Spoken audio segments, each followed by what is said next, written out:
Good evening, you're watching Left, Right and Centre. I'm Nidhi Razdan. Tonight, as the Supreme Court says it cannot stop the release of the juvenile rapist, Jyoti Singh's parents plead for a change in the law for the future. Did Parliament sit on this for too long? Do they need to change the Act immediately and lower the age of juveniles to 16?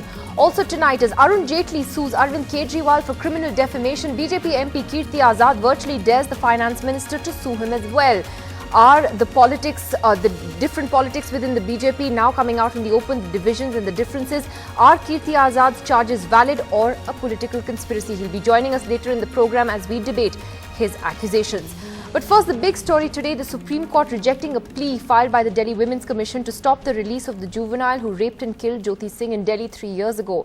The court said it can only do what is there under the law and cannot take away someone's right to life that's guaranteed under the Constitution. While Jyoti's parents are devastated, the court's stand has spurred demands inside and outside Parliament for the immediate passage of a bill that seeks to lower the age of defining a juvenile from 18 to 16 years. That wouldn't apply retrospectively to this case, but is certainly something that would be applied to future cases. That bill is going to be discussed in the Rajya Sabha tomorrow.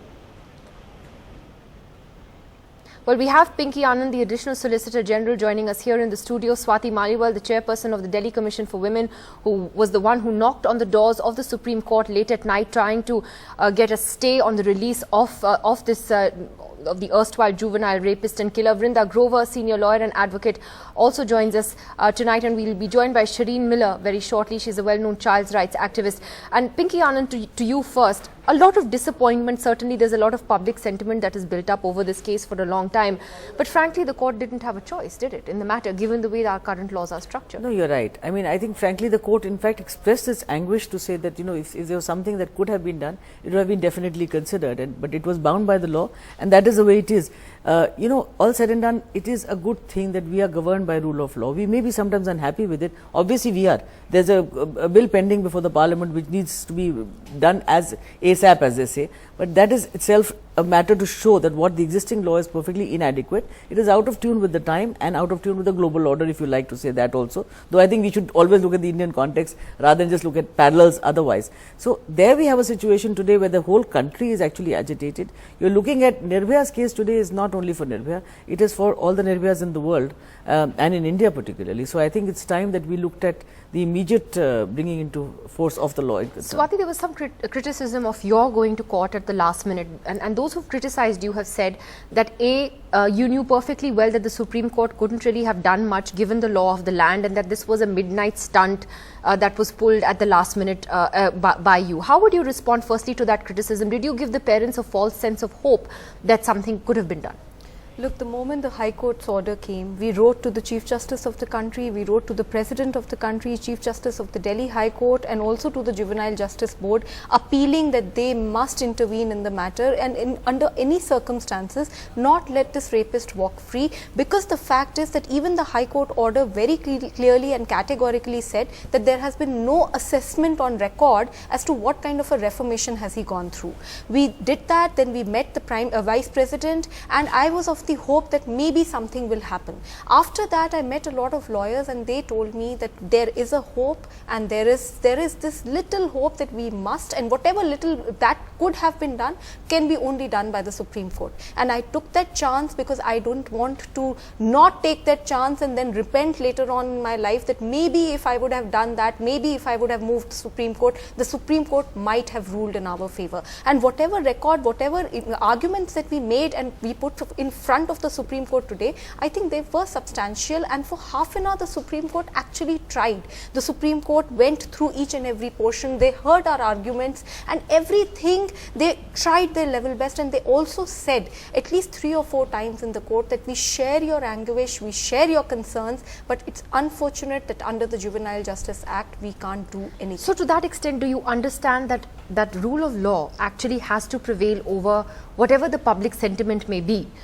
Whatever, you know, I think all of us have been anguished by this case, but ultimately it is the law that must prevail, and so you understand that. We are the Delhi Commission of Women. Of course, we understand that the rule of law prevails, but there are certain problems with the Juvenile Justice Act, and an amendment is already pending in the Rajya Sabha. The question is that today in the Rajya Sabha, in 1 minute, they passed 3 laws. I just want to understand Without why discussion. not, without discussion. Yeah. I want to understand why not the Juvenile Justice Amendment Bill. And I really want to say all that we are seeking is we are seeking discretion. There was a girl, 2.5-year-old girl, who was raped very brutally, gang raped by 2 juveniles recently, 2 months away, and left bleeding in a park in the night, and then she sustained severe injuries. There was a 25-year-old who was gang raped, and another juvenile was involved, and then again she was murdered, and sex was had with her corpse also. So we are just trying to say that there is a problem with the law. The fact is that the Supreme Court, the High Court also said that there is a problem. There is nothing on record as to what kind of a reformation is there. And that really is the debate. And Vrinda, before I bring you in, Pinky wanted to have a word in there. I just wanted to say one thing. When Swati was saying that, she had approached the Chief Justice and the President of India and other authorities, constitutional authorities, I was just wondering, what is the real purpose? When you have a judgment which is against the proposition that was sought to be urged, then the right remedy would have been to go to the Supreme Court rather than to approach authorities. They do not intervene. All these authorities do not intervene at their level. They can change the law at the appropriate stage with the appropriate discussion if possible, but they can't change the judgment of a court unless somebody goes to the court. So if Swati really was moving this on a different level, then it should have been something in court rather than the last minute effort. However, the last minute effort was also well worth it. Okay, so Vrinda Grover, what has happened as a result of the events of the last few days has been this pressure now on Parliament and on the Rajya Sabha in particular to have a debate and to look at this new juvenile justice bill. Now, I know that there are lawyers and activists who are very concerned about the bill and they don't agree with lowering the age to 16.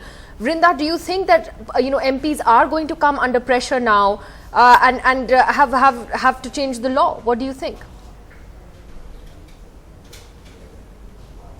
Well, I don't want to guess what the Parliament will do, but I think what has happened as a result of all this is that we've created conditions where lawmaking, which should be a process where there is a debate, there is a discussion, there is deliberation, and laws should never be passed and all of us in India today are feeling anguished and are feeling angry.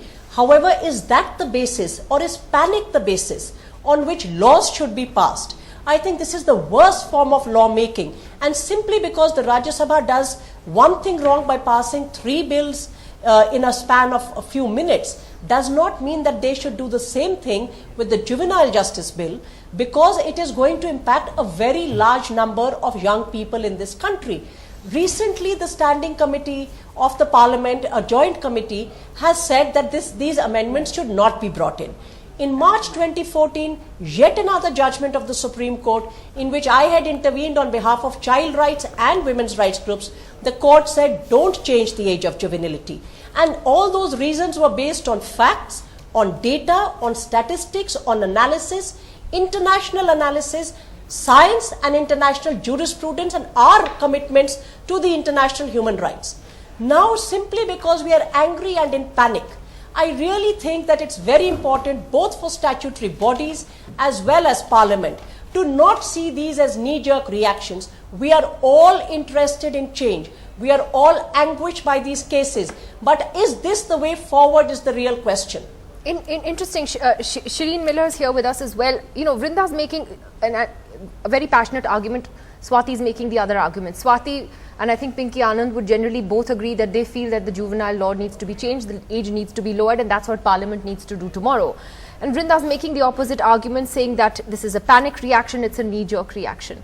Is it that, or do you think that there has to be some other more complex way of looking at this? Is it just black and white, that lower the age to 16 or 15, or do we need to look at individual crimes based on how severe or heinous they are, and have a board look at whether a 16-year-old should be tried as an adult? Should it be case by case?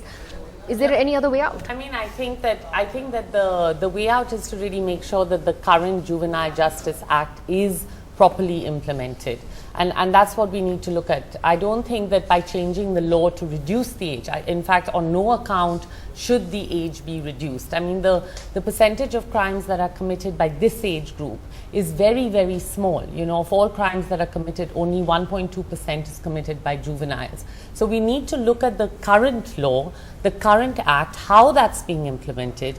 There is a provision within the current act that allows for differential treatment, so that if, for instance, there is a particularly severe case, there needs to be a different form of reform. You could even perhaps argue that perhaps that could be lengthened from 3 years. You know, you could have, there is an aftercare system as well, but to put 16-year-olds into jail would be a huge mistake, actually. Swati, and nowhere has it been shown that that has worked, you know. Swati.